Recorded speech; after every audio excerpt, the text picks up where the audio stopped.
एक तरफ पूरी दुनिया जंग की आग में जल रही है, वहीं दूसरी तरफ भारत में भारतीय चैन की नींद सो रहे हैं। पिंपरी चिंचवड शहर के सीनियर मजदूर नेता यशवंत भोसले ने दावा किया कि इसके पीछे नरेंद्र मोदी की स्ट्रैटेजी कुशल रणनीति है। इसी पार्श्वभूमि में कल पिंपरी चिंचवड शहर में यशवंत भोसले की लीडरशिप में एक बड़ी शांति रैली निकाली गई और ये रैली प्रधानमंत्री नरेंद्र मोदी की इंटरनेशनल डिप्लोमेसी के लिए सपोर्ट दिखाने के लिए की गई। इस रैली में पिंपरी चिंचवड शहर के बड़ी संख्या में नागरिक और मजदूर शामिल हुए।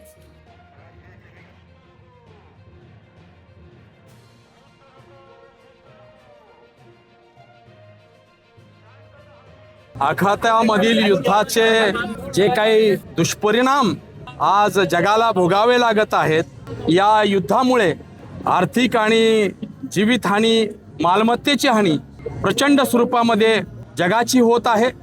ज्या देशांचा या युद्धाशी संबंध नाही ते देश देखील आर्थिक आणि सामाजिक अडचणीमध्ये आलेले आहेत।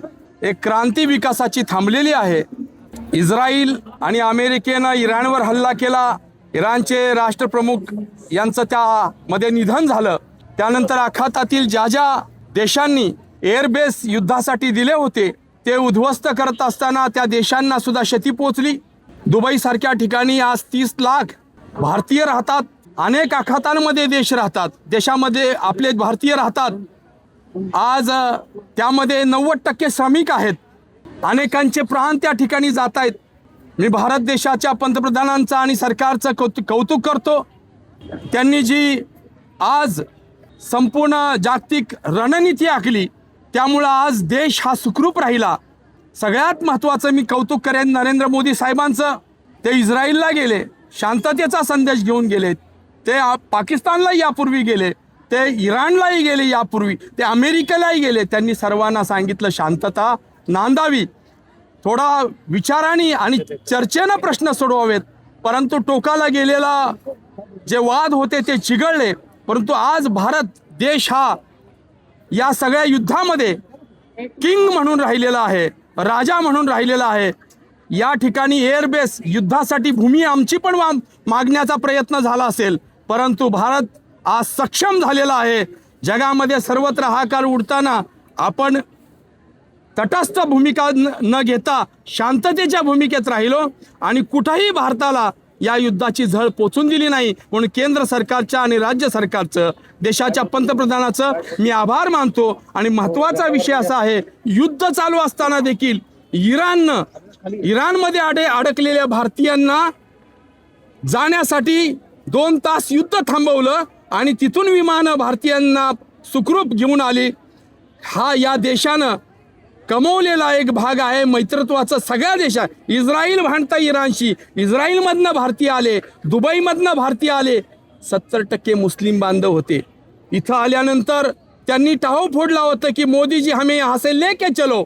मोदीजींनी विमानं पाठवली भारत सरकारनं। आज देशात भारतामध्ये आल्या या मुस्लिम बांधवांनी भारताच्या भूमीवर डोकं टेकलं आणि नरेंद्र मोदी आणि भारत सरकारचं, हिंदुस्थानचं आभार मानलं आणि सांगितलं या देशासारखं अमन आणि शांती कुठं नाही। याला आमचं परराष्ट्रीय धोरण आणि नरेंद्र मोदी सरकार यांचं धोरण आहे। आज अशा वेळेस संपूर्ण भारत, श्रमिक, शेतकरी हा केंद्र सरकारच्या, राज्य सरकारच्या आणि नरेंद्र मोदी साहेबांच्या पाठीशी उभा आहे।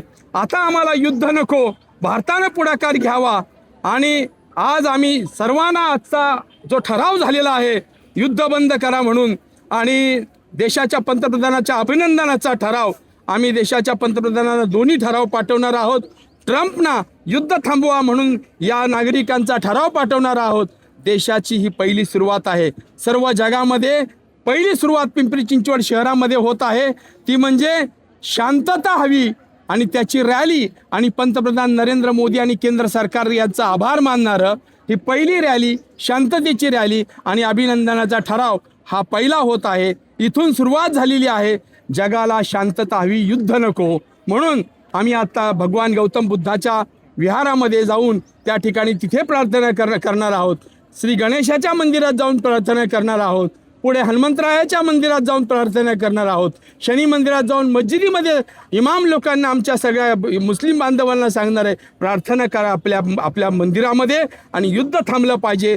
जी अबालवृद्धांची हत्या चालू आहे, प्रचंड मोठ्या इमारती कोसळत आहेत, बॉम्ब वर्षाव चालू आहेत, हे थांबावं. अन्यथा संपूर्ण देश नव्हे तर जग या युद्धामध्ये होरपळून जाईल. त्यासाठी आत्ताच ही आम्ही शांतता या रॅलीची सुरुवात केलेली आहे. मला खात्री आहे अशीच रॅली सगळ्या जगामध्ये निघेल आणि क्रांतीची सुरुवात पिंपरी चिंचवड शहरातून झाली याचा मला अभिमान वाटेल. धन्यवाद. Bureau report, FSRS news, Pimpri Chinchwad, Maharashtra.